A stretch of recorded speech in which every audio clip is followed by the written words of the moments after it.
Welcome back to your ultimate pit stop, Piston Pundit. For decades, California built its fuel system around in-state refining, strict fuel blend rules, and aggressive environmental targets. But in recent years, that model has started to crack, and drivers are feeling it first at the pump. One of the clearest warning signs came when Valero, a profitable operator for more than 25 years, chose to absorb nearly $1 billion in losses just to exit California's refining business. What followed wasn't just political finger-pointing, but growing fears over fuel supply, price volatility, and long-term infrastructure stability. The Benicia refinery story isn't just about one company. It's about where California's fuel market is headed. Here are the developments.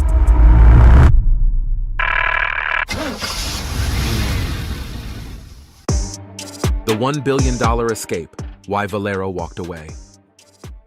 Valero's Benicia refinery wasn't some rusted relic begging to be scrapped. It could process about 170,000 barrels per day, supplying a meaningful slice of California's gasoline, diesel, and even jet fuel needs. But after roughly 25 years of operating in the state, Valero decided the business case had flipped. Leaving was cheaper than staying. That's the jaw-dropper. This wasn't a shutdown caused by weak demand or failing equipment.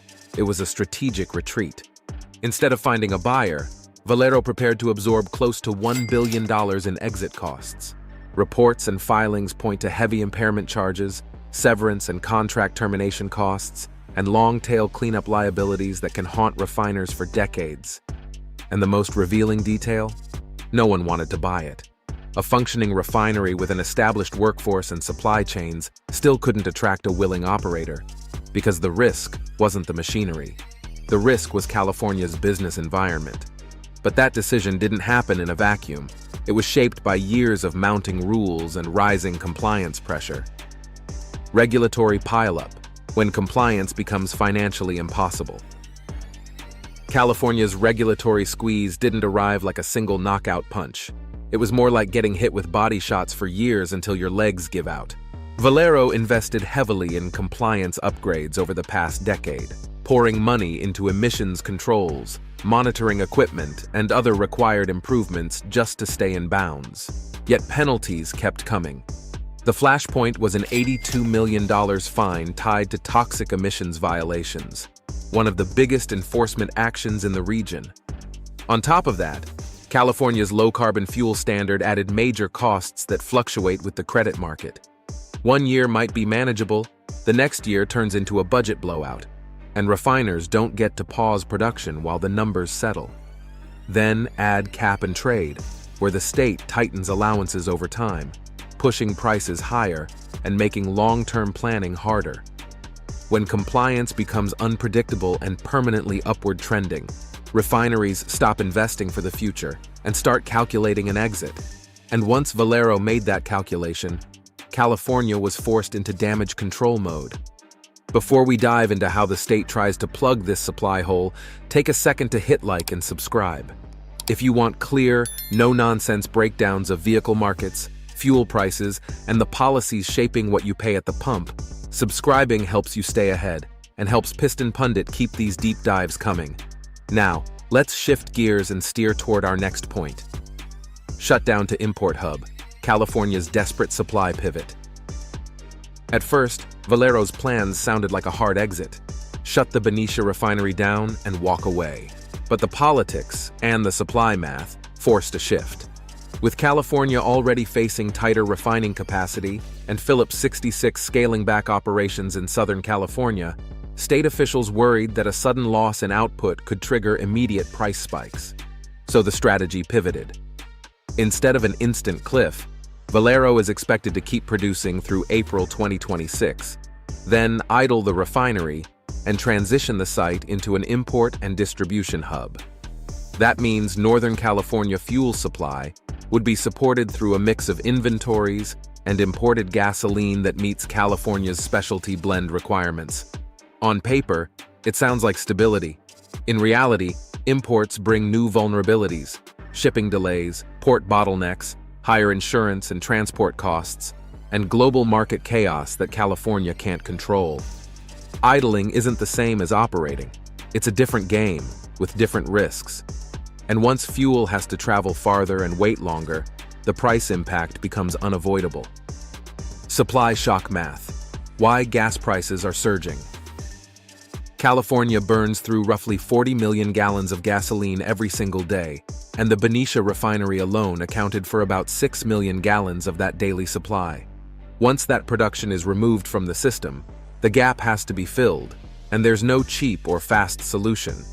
Analysts already warn that short-term price bumps of 15 to 40 cents per gallon are likely, with projections climbing to over $1 per gallon by mid-2026 as multiple refineries scale back or shut down. California's fuel market is uniquely fragile. There are no direct pipeline links to the Gulf Coast. The state mandates custom fuel blends, and spare capacity is almost non-existent. Imports help, but they add shipping costs, insurance, port congestion, and timing risks. Even minor delays, weather, labor issues, or global disruptions can ripple statewide. What once took hours now takes weeks, and the system becomes less flexible with every refinery that exits. But rising prices are only part of the story. The deeper consequences hit people and communities next. Jobs, communities, and security. The hidden fallout. The impact of Valero's exit doesn't stop at the gas pump. More than 400 full-time workers face displacement, alongside over 1,000 contractors and local suppliers who relied on the refinery's operations. For the city of Benicia, the loss of roughly $10 million in annual tax revenue creates real budget pressure, forcing tough decisions on services and infrastructure. Zooming out, the workforce issue becomes even more serious. Refinery engineers, operators, and maintenance specialists carry highly specialized skills that don't easily transfer to other industries. Many will leave California altogether, accelerating a long-term talent drain from the state's energy sector. Strategically, concerns also extend to fuel reliability for military bases and emergency services, which historically relied on in-state refining. While imports may cover volumes on paper, longer supply chains introduce risks that didn't exist before.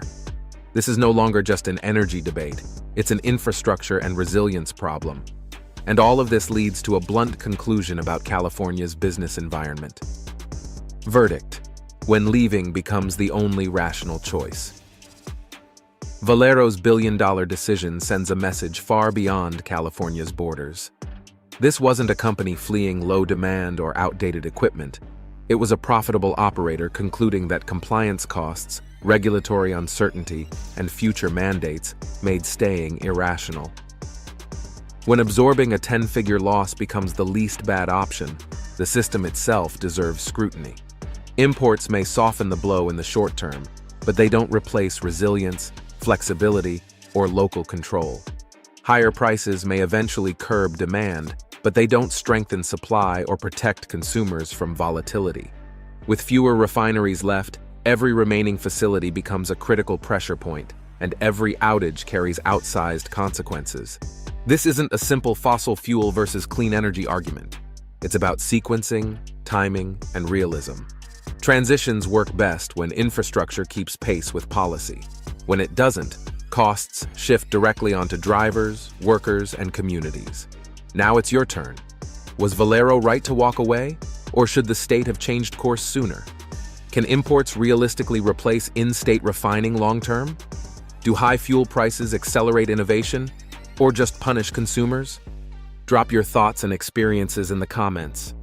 If you want to stay ahead of the next vehicle updates and industry shifts, subscribe to Piston Pundit and turn on notifications. Thanks for watching, and see you on the next one. You can now check out any of the videos on the screen. There's plenty more to explore.